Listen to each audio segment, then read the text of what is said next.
안녕하십니까. 페플트리니티 신학대학원대학교 총장 오덕교입니다. 우리는 한국에 복음이 들어온 해를 1885년으로 기억을 합니다. 그해 언더우드와 아펜셀라 선교사가 조선 땅에 공식적으로 발을 디뎠기 때문입니다. 그러나 성경이 증언하듯 하나님은 언제나 인간보다 앞서 일하십니다. 교회가 세워지기 전에 복음의 길을 먼저 예배하시고 열매가 맺히기 전에 씨앗을 먼저 뿌리십니다. 한국을 향한 복음의 준비 역시 1885년보다 훨씬 이전부터 하나님의 손길 가운데 시작되었습니다. 하나님께서 이 땅을 향해서 처음으로 문을 두드리신 시기는 1816년으로 거슬러 올라갑니다. 그해 영국의 선장 존 맥스웰은 충청남도 서천 인근의 해안에서 조선의 관리에게 킹 제임스 성경을 전달했습니다.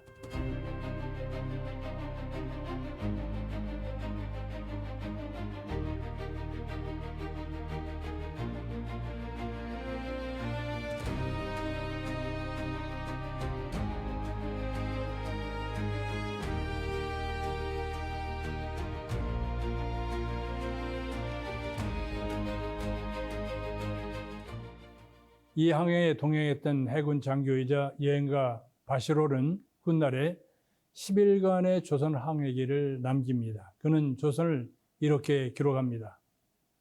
왕실은 폐쇄적이지만 백성은 온순하고 학문을 사랑한다. 이 기록을 통해서 운둔의 나라 조선은 처음으로 서구 사회에 알려졌고 서구 교회 안에서 조선을 향한 지적 또는 선교적 관심이 조용히 싹트기 시작했습니다.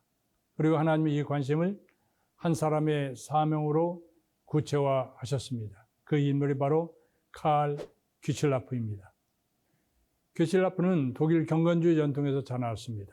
그래서 어린 시절부터 성경과 선교의 꿈을 품은 사람이었습니다.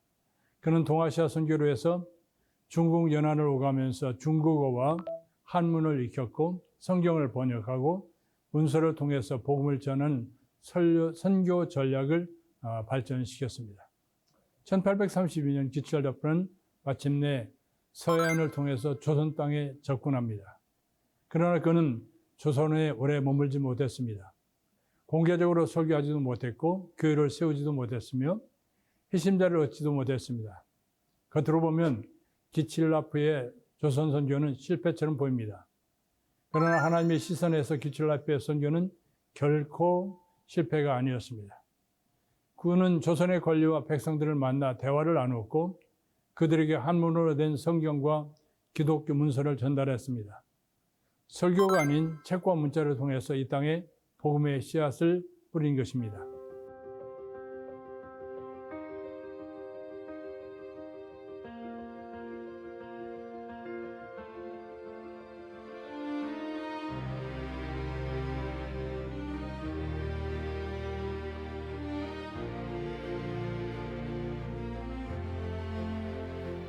그리고 그는 이 모든 경험을 선교 보고서에 상세히 기록해서 유럽과 서구 교회에 알렸습니다.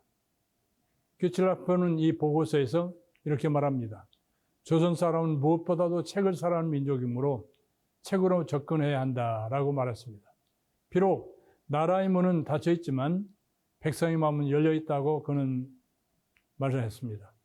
그는 조선 사람들을 학문을 숭상하고 도덕을 중시하며 교육을 중시 여기고 예의를 아는 민족으로 묘사했습니다. 그리고 이렇게 결론을 지었습니다.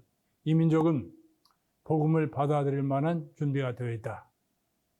이 귀칠라프의 보고서를 통해서 서구교회는 조선을 더 이상 선교 불가능 지역으로 보지 않게 됩니다.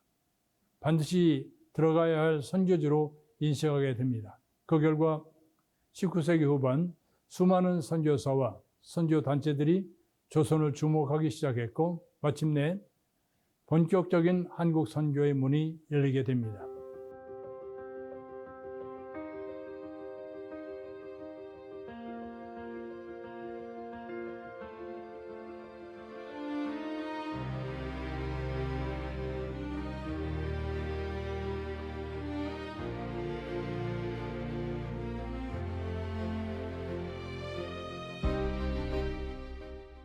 세례 요한이 예수 그리스도의 길을 예비한 것처럼 하나님은 기칠라프를 사용해서 한국 선교의 길을 예비하셨습니다.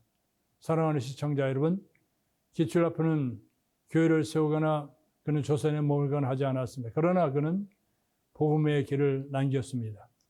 그 길 위에 선교사들이 들어왔고 그 복음 위에 한국 교회가 세워졌습니다. 오늘 대한민국이 세계 선교를 감당하는 나라가 된 것은 우연이 아닙니다. 오래전부터 하나님께서 복음으로 준비하신 결과입니다. 그리고 오늘 이 나라가 다시 붙들어야 할 것도 다른 것이 아닙니다. 복음입니다. 대한민국을 살린 것도 복음이었고 대한민국을 다시 살릴 것도 복음입니다. 대한민국 복음이 답입니다. 감사합니다.